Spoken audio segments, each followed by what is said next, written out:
Students, এর আগের দিন তোমাদের সাথে আমি এই চ্যাপ্টারটা স্টার্ট করেছিলাম পড়ানো।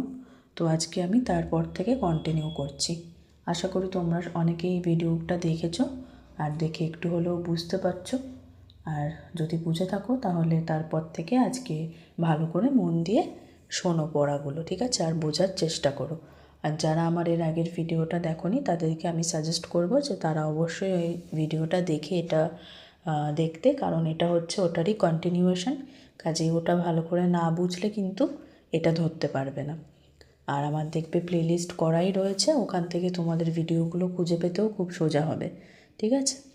তো চলো আজকে শুরু করা যাক। দেখো কি বলেছে, যদি দুটো পয়েন্ট মাস ধরি, একটা হচ্ছে এ আর একটা হচ্ছে বি, তাদের এক একজনের মাস হচ্ছে 1 কেজি করে, তারা আর্থের উপরে বসে রয়েছে, রেস্ট করছে, ঠিক আছে? Resting on the surface of the আর্থ।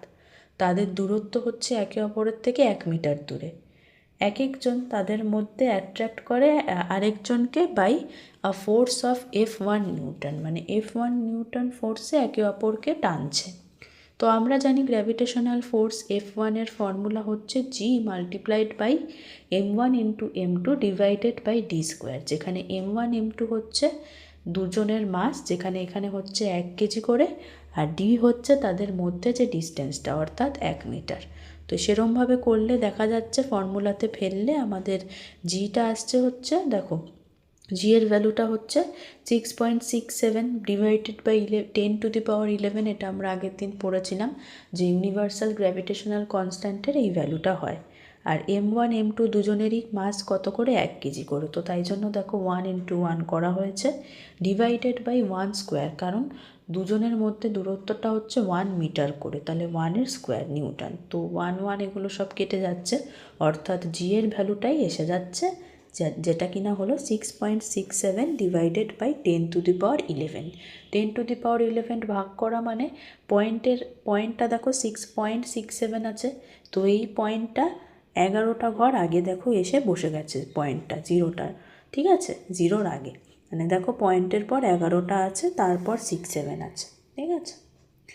তো যাই হোক, এইটা নিউটন হয়ে গেল। তার মানে বুঝতে পারছো জিরোর পর কতগুলো আছে, দেখো 1 2 3 4 5 6 7 8 9 10, 10খানা জিরো, তারপর 667। তার মানে বুঝতে পারছো যে এটা খুবই স্মল গ্র্যাভিটেশনাল ফোর্স। তাই জন্য বলেছে যেহেতু গ্র্যাভিটেশনাল টানটা দুটো এক একটা অবজেক্টের উপর খুবই স্মল, যেটা কিনা হচ্ছে এই যে মানটা পেলাম এক্ষুনি। তো এবার বলেছে ক্যালকুলেট করতে গ্র্যাভিটেশনাল পুল অফ আর্থ কত হবে on an object of mass 1 KG. Suppose the force is F2 newton. বলেছে ধরা যাক ফোর্সটা এবার F2 নিউটন, ঠিক আছে? তো এবার কি বলেছে দেখো, মাস অফ আর্থ এবার বলে দিয়েছে। আর্থের মাস কত? 5.96 ইন্টু 10⁻24 কেজি। এবার আমরা জানি যে দূরত্ব কিভাবে এটা করা হবে না, ঠিক আর্থের যে মাঝখানের যে ডিস্টেন্সটা সেইটুকু অবধি।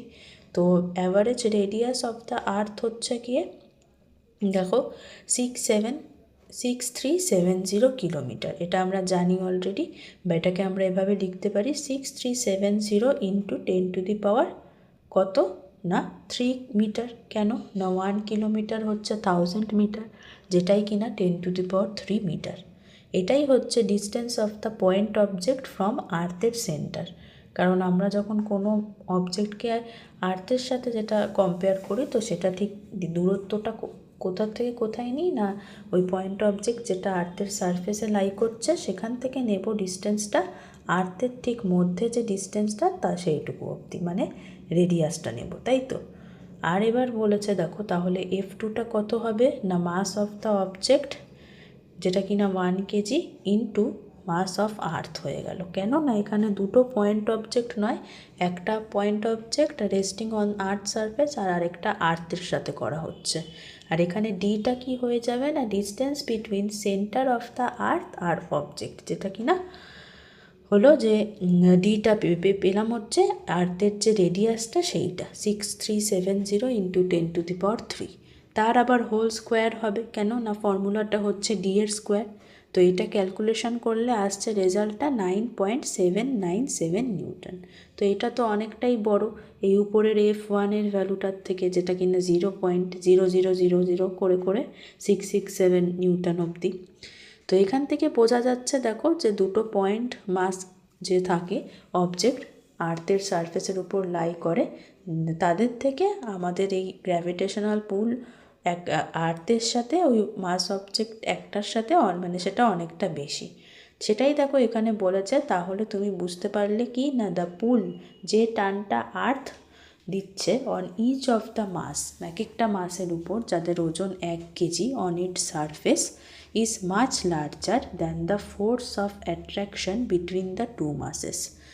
মানে দুটো মাস যেটা আছে পয়েন্ট মাস অবজেক্টের, তাদের মধ্যেকার ফোর্স অফ অ্যাট্রাকশানের থেকে এই আর্থের যে টানটা এক একটা মাসের প্রতি সেটা অনেকটা বেশি। The force of the latter F1 is negligible in comparison with the former F2। তাহলে F1-এর যে ভ্যালুটা পেয়েছি এটা হচ্ছে নেগলিজিবল, মানে প্রায় কিছু নাই বললে চলে। কেন না 0 পয়েন্টের পর এতগুলো জিরো, তারপর 667 নিউটন। এটা বলেছে negligible as compare to F2। তাহলে সেটাই দেখো বলেছে the force F1 is too weak to produce any effect. তাই তো এতই ছোট এই মানটা যে কোনো এফেক্ট ক্রিয়েট করবে না। তাহলে বলেছে কতটা ফোর্স অফ গ্র্যাভিটি এক্সার্ট করা হয় by earth on an unit mass of 1 KG. তাহলে বলেছে যে একটা ইউনিট মাস 1 কেজির উপর কতটা ফোর্স অফ গ্র্যাভিটি এক্সার্ট করে আর্থ। তো দেখো এবার এইটা হচ্ছে কোয়েশ্চেনটা, এইটার অ্যান্সারটা হচ্ছে এই যে নিচে দেখো ব্র্যাকেট করেছি, এটা পুরোটা তোমাদের পড়তে হবে। তো কি বলেছে দেখো, অ্যাপ্লাইং নিউটনের ল অফ গ্র্যাভিটেশন আমরা কি পেলাম না, we get the gravitational pull on a unit mass resting on the surface of the earth. Formula অনুযায়ী দেখো আমরা জানি F equals to G into M1 into M2 divided by D square হয়।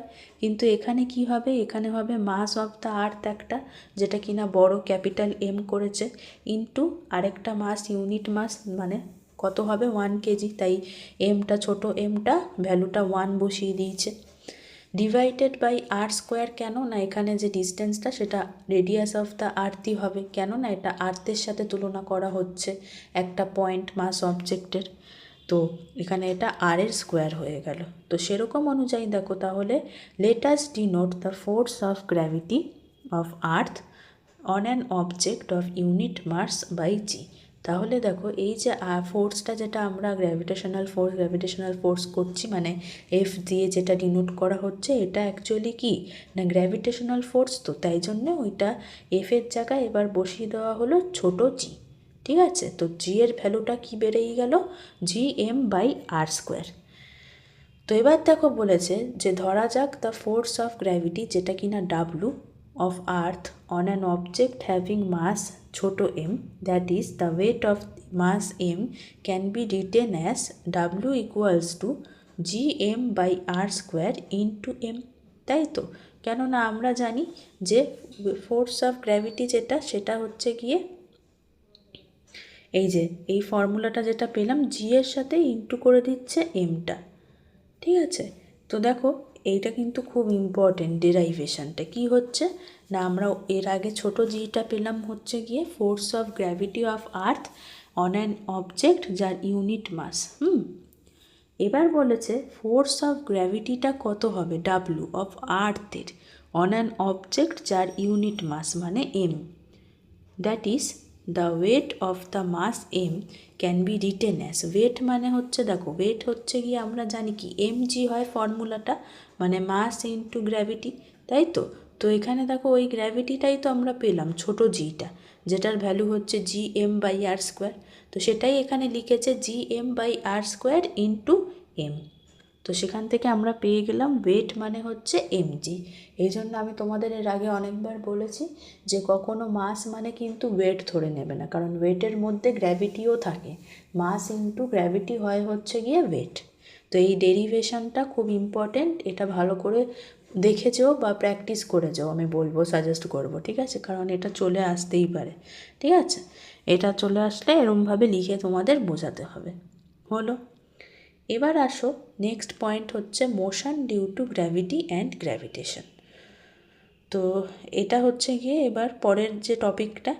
তো দেখো, আজকে আমি জানি যে এই এক পাতাই মাত্র পড়ালাম, কিন্তু এটা পড়াতেই আমার অনেকটা সময় চলে গেল।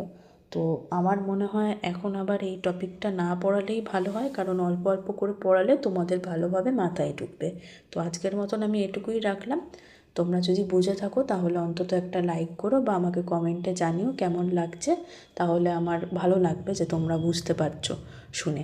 তোমাদের বন্ধুদের সাথে শেয়ার করো। আর আমার একটাই রিকোয়েস্ট লাস্ট তোমাদের সবার কাছে, যে যারা আমার চ্যানেলে নতুন তারা প্লিজ একটু আমার চ্যানেলকে সাবস্ক্রাইব করে আমার পাশে থেকো, কারণ আমি চেষ্টা করি অন্তত রোজ তোমাদের জন্য একটু ভিডিও করার, কিন্তু মাঝে সাঝে সেটা শারীরিক বা অন্য পরিস্থিতির প্রবলেম থেকে হয়তো করে ওঠা হয় না, ঠিক আছে? তো তোমরা যদি একটু উৎসাহ দেখাও তাহলে আমার আরও ভালো লাগবে, আর আমি আরও বেশি করে মোটিভেটেড হব রোজ রোজ তোমাদের জন্য ভিডিও তৈরি করতে। তো আশা করি তোমরা সেটা সবাই বুঝবে আর আমার পাশে থাকবে। তো আজকের মতন এতটুকুই রাখলাম। আবার পরের ক্লাসে এই টপিকটাই কন্টিনিউ হবে, সেটা নিয়ে আমি ক্লাস কন্টিনিউ করব। তো আজকের মতন এতটুকুই রাখলাম। সবাই ভালো করে পড়ো মন দিয়ে, আর কোনো ডাউট হলে আমাকে অবশ্যই কমেন্ট সেকশানে জিজ্ঞাসা করো, আমি চেষ্টা করব যতটুকু সম্ভব তোমাদের হেল্প করার। আর তাহলে আজকের মতন এতটুকুই রাখলাম। টাটা, সবাই ভালো থেকো।